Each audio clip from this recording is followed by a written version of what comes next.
एक बार श्री महादेव जी पार्वती जी के साथ भ्रमण करते हुए मृत्यु लोक में अमरावती नगर में आए। वहाँ के राजा ने एक शिव जी का मंदिर बनवाया था। शंकर जी वहीं ठहर गए। एक दिन पार्वती जी शिव जी से बोली, नाथ आइए आज चौसर खेलें। खेल प्रारंभ हुआ उसी समय पुजारी पूजा करने को आए। पार्वती जी ने पूछा, पुजारी जी बताइए जीत किसकी होगी? वह बोले शंकर जी की और अंत में जीत पार्वती जी की हुई। पार्वती जी ने मिथ्या भाषण के कारण पुजारी जी को कोढ़ी होने का श्राप दे दिया। पुजारी जी कोढ़ी हो गए। कुछ काल बाद अप्सराएं पूजन के लिए आई और पुजारी से कोढ़ी होने का कारण पूछा। पुजारी जी ने सब बातें बतला दी। अप्सराएं बोली, पुजारी जी तुम 16 सोमवार का व्रत करो, महादेव जी तुम्हारा कष्ट दूर करेंगे। पुजारी जी ने उत्सुकता से व्रत की विधि पूछी। अप्सरा बोली, सोमवार को व्रत करें। संध्या उपासना उपरांत आधा सेर गेहूं के आटे का चूरमा बनाएं तथा मिट्टी की 3 मूर्ति बनाएं। घी धूप दीप नैवेद्य बेल पत्री से पूजन करें।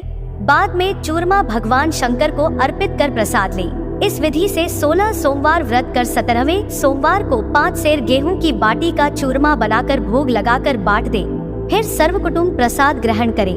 ऐसा करने से शिव जी तुम्हारे मनोरथ पूरा करेंगे। यह कहकर अप्सरा स्वर्ग को चली गई। पुजारी जी यथा विधि व्रत कर रोग मुक्त हुए और पूजन करने लगे। कुछ दिन बाद शिव पार्वती जी पुनः आए। पुजारी जी को कुशल देखकर पार्वती जी ने रोग मुक्त होने का कारण पूछा।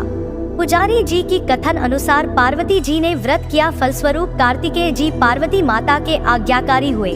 कार्तिकेय जी ने भी माता पार्वती से पूछा कि क्या कारण है जिससे मेरा मन आपके चरणों में लगा। पार्वती जी ने वही व्रत बतलाया। कार्तिकेय जी ने भी व्रत किया, फलस्वरूप बिछड़ा हुआ मित्र मिला।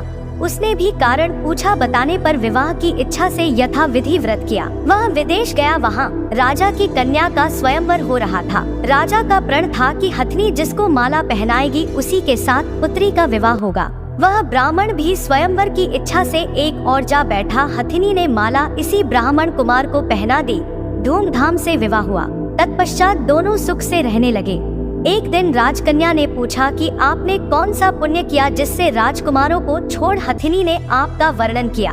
ब्राह्मण ने 16 सोमवार का व्रत सह विधि बताया।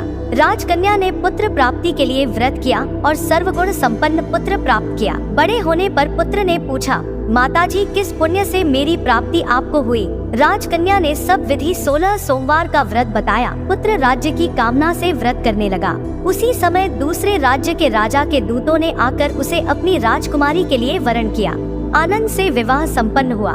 राजा के व्यस्त होने पर ब्राह्मण कुमार को गद्दी मिली, फिर भी वह इस व्रत को करता रहा।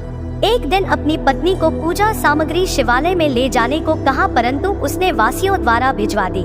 जब राजा ने पूजन समाप्त किया तो आकाशवाणी हुई, इस पत्नी को निकाल दे, नहीं तो तेरा सत्यानाश कर देगी। प्रभु की आज्ञा मान उसने रानी को निकाल दिया। रानी भाग्य को कोसते हुए नगर में बुढ़िया के पास आई।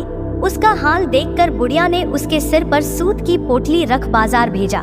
रास्ते में आंधी आई, पोटली उड़ गई। बुढ़िया ने उसे फटका कर भगा दिया। वहाँ से तेली के यहाँ पहुँची तो सब बर्तन चटक गए। तेली ने भी निकाल दिया। पानी पीने नदी पहुँची तो नदी सूख गई। सरोवर पहुँची तो हाथ का स्पर्श होते ही जल में कीड़े पड़ गए। उसी जल को पीकर आराम करने के लिए जिस पेड़ के नीचे जाती वह सूख जाता और वन और सरोवर की यह दशा देखकर ग्वाल इसे मंदिर के गोसाई के पास लेकर गए।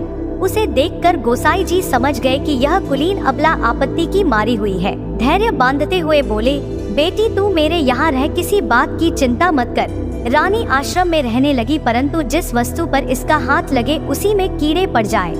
दुखी हो गोसाई जी ने पूछा, बेटी किस देव के अपराध से तेरी यह दशा हुई? मैंने पति की आज्ञा का उल्लंघन किया और महादेव जी की पूजा नहीं हुई। गोसाई जी ने शिव जी से प्रार्थना की। गोसाई जी बोले, बेटी तुम 16 सोमवार व्रत करो। रानी ने सविधि व्रत पूरा किया। व्रत के प्रभाव से राजा को रानी की याद आई और दूतों को उसकी खोज करने भेजा।